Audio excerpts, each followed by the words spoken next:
हाँ जी, नमस्कार दोस्तों। मैं परमिंदर सिंह आपका बखरवाल डॉग कैनल में स्वागत करता हूँ। ये वीडियो हम बना रहे हैं, जो हमारे भाई नया पप्पी लेते हैं उनको डाइट प्लान नहीं समझ में आता, कैसे रखा जाए पप्पी को, या पप्पी रिसीव करते समय एकदम से क्या करना चाहिए उनको, उनके लिए ये वीडियो रिकॉर्ड कर रहे हैं हम। जैसे कि आप मान लीजिए कि नया पप्पी रिसीव करते हो, सबसे पहले तो पप्पी की क्लीनिंग करो। क्लीनिंग करने का मतलब एक डिब्बे में थोड़ा गुनगुना पानी ले लो, साथ में बीच में कोई थोड़ा बहुत डेटॉल वगैरह यूज़ करना चाहते हो डेटॉल वगैरह डाल लो, और टॉवल से अच्छे से पप्पी को पहले तो क्लीन करो। उसके बाद ब्रशिंग करो, फिर उसके बाद हेयर ड्रायर से पप्पी को ड्राई करो। उसके बाद पप्पी को खाने के लिए आप थोड़ा दूध बॉयल कर लो। दूध में ये पेडिग्री, मदर पपी स्टार्टर या किसी और भी कंपनी का फूड ले सकते हो, वो आपके पे डिपेंड करता है। यानी कि आपने मदर पपी स्टार्टर फूड लेना होता है, क्योंकि जब भी आप पपी रिसीव करते हो नियर अबाउट 1 महीना से लेके कम से कम मतलब 3 महीने का एंट्री होता है ज़्यादातर। तो उन पपीज़ के लिए pedigree, mother puppy starter food होता है, तो वो आप फूड यूज़ कर सकते हो। उसको थोड़ा सा फूड लो, उसको बॉयल्ड मिल्क में डिप करके रखो, और जब वो आपका साथ में मिल्क भी थोड़ा ठंडा हो जाएगा और साथ में आपका जो फूड है वो भी मिक्स हो जाएगा उसमें, वो उसको एक बार टाइम खाने के लिए दीजिए। फिर उसके बाद उसको रेस्ट करने दीजिए थोड़ा टाइम। हाँ, उसकी जो रेगुलरली डाइट होगी जब आप रिसीव करोगे, जैसे कि आप पप्पी की हमेशा 3 टाइम डाइट रखो। डाइट में आप क्या क्या दे सकते हो, जैसे कि अगर आपके एरिया में वेदर गर्म रहता है तो आपको स्टार्टिंग में 3 टाइम कर्ड देना चाहिए डाइट में, और मेरे हिसाब से 2 टाइम डॉग फूड देना चाहिए, सुबह और शाम को कर्ड के साथ डॉग फूड दे दो, और दोपहर को कर्ड के साथ आप चावल दे सकते हो। मतलब एक बार स्टार्टअप पे आप ये फूड रख सकते हो। उसके बाद जैसे जैसे उसकी एज चेंज होती जाएगी, एज बढ़ती जाएगी, वैसे वैसे आप उसका फूड का थोड़ा प्लान भी चेंज कर सकते हो।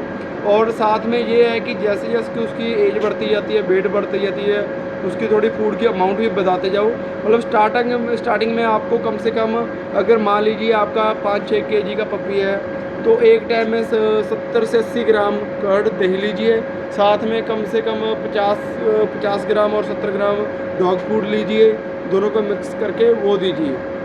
और दूसरी बात, जब भी आप नया पपी रिसीव करते हो, उसको 1-2 दिन वहाँ पे सेटल होने दीजिए। क्या कई हमारे भाई क्या करते हैं, तुरंत वैक्सीनेशन के लिए एकदम से ले जाते हैं डॉक्टर के पास। उसको वेट कीजिए, 1-2 दिन सेटल होने दीजिए। जब आपका पप्पी लग जाए आपको कि पूरा खेल कूद रहा है, पूरा बिल्कुल सेटल हो चुका है, उसके बाद उसको वैक्सीनेशन के लिए लेके जाएं। नहीं तो उसको आप ऐसे मतलब 1-2 दिन के लिए सेटल होने दीजिए। तीसरी बात, जो भी आप पप्पी नया रिसीव करते हो, उसकी जो डीवॉर्मिंग होती है वो आप हर 15 दिन पे करनी होती है, जब तक आपका पप्पी 3 मंथ का नहीं होता। डिवर्मिंग करने का प्रोसेस क्या होता है, अकॉर्डिंग टू वेट होता है। जैसे कि आपके डॉग का वेट 5 केजी है, तो आपको 5 ml दवाई देनी है, सुबह देनी है जब उसका पेट खाली हो। मतलब हर पहले 3 महीने डिवॉर्मिंग करनी होती है कंटिन्यू आपने, और वो भी 15-15 दिन की स्पेस पे करनी होती है। और डॉग फूड आपसे जैसे जैसे आपकी एज बढ़ती जाएगी, फिर आपका डॉग फूड का भी थोड़ा प्लान चेंज होता जाएगा। और जो आपका वैक्सीनेशन है, जब आप एक वैक्सीनेशन करवा दोगे, उसके बाद आपका जो भी डॉक्टर होगा वो आपको नेक्स्ट जो इंजेक्शन होगा वो बताता रहेगा। वो तो अकॉर्डिंग टू अपने डॉक्टर से चलिए।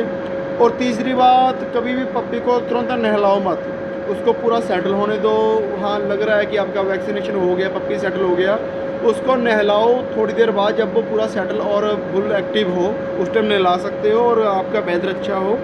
नहीं तो उसको बाय ड्रायर ब्रश क्लीन करो, मतलब नहलाने से अच्छा ड्राई क्लीन कर दो, वो सबसे बेटर रहता है। अगर आप तुरंत नहला देते हो, पप्पी ऑलरेडी डरा हुआ होता है, सहमा हुआ होता है, अगर नहलाते हो फिर उसको बुखार होने के चांसेस होते हैं। हाँ, अगर आपके पप्पी को थोड़ा बहुत कोई मेडिकली ज़रूरत होती है, जैसे कि कई बार क्या करते हैं, कई नई जगह पे जाकर पप्पी सेटल नहीं हो पाते, 1-2 दिन के लिए वो खाना कम खाते हैं, जहाँ अगर खाते हैं उनको लूज मोशन हो जाते हैं, वो थोड़ा एनवायरनमेंट का भी इफेक्ट पड़ जाता है, तो ट्रैवल की वजह से भी इफेक्ट आ जाता है। उसके लिए हम एक नेक्स्ट वीडियो और बनाएंगे, जो कि आप जब भी पप्पी रिसीव करते हो वो 2-3 मेडिसिन आप घर पे ज़रूर रखो, क्योंकि वो एक बेसिक मेडिसिन होती हैं। जैसे कि डॉक्टर के ज़रूरी नहीं कि हर के नज़दीक, घर के नज़दीक ही डॉक्टर हो हर बाइक के पास, तो वो आप मेडिसिन यूज़ कर सकते हो। अगर आपका नया पप्पी है, कोई इशू आ रहा है, आप वो मेडिसिन उनको दो। इसके अलावा जो डॉग फूड है, जैसे मान लीजिए उसकी जो एज इंक्रीज़ हो रही है, फिर वो आप इम्प्रूव करते रहो, लेकिन एक बात का ज़रूर ध्यान रखें, स्पेशली जो गद्दी डॉग और बकरवाल रखते हैं, इनकी वेट एकदम से ज़्यादा इंक्रीज़ होता है, तो आपने ये ध्यान देना है कि उनको स्टार्टिंग में इतना ज़्यादा हैवी मत करो कि उनकी बोन पे इशू आ जाए। जो इसकी वो फूड देने का प्रोसेस होता है, पहले इनको 3-4 महीने या 5 महीने तक, जब तक उसकी बोन बिल्कुल फ्लेक्सिबल होती है, कच्ची बोन होती है जिसे बोला जाता है, तब तक इसको नॉर्मल वेट और नॉर्मल इंक्रीज़ कीजिए। जब उनका वेट आपको लगे कि अब बोन थोड़ी फिक्स हो चुकी है, बोन थोड़ी बल्की हो चुकी है, फिर आप एकदम से जितना मर्जी इंक्रीज़ कर सकते हो। क्योंकि ये जो गद्दी डॉग होता है, ज़्यादा डाइट लेता है और आप ज़्यादा डाइट देते रहते हो क्योंकि वो सुंदर दिखता है, भारी दिखता है, मोटा दिखता है, तो सुंदर लगता है, लेकिन उसका नुकसान है।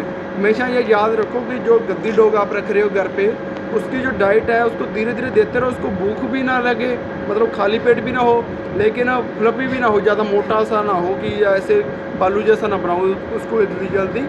कम से कम उसको 5-6 महीने का होने दो, उसका जब बोन उसका हैवी हो जाए, उसके बाद जितना मर्जी वजन डाल दो, कोई दिक्कत नहीं है, क्योंकि बहुत एज होती है उसको डाइट डालने की।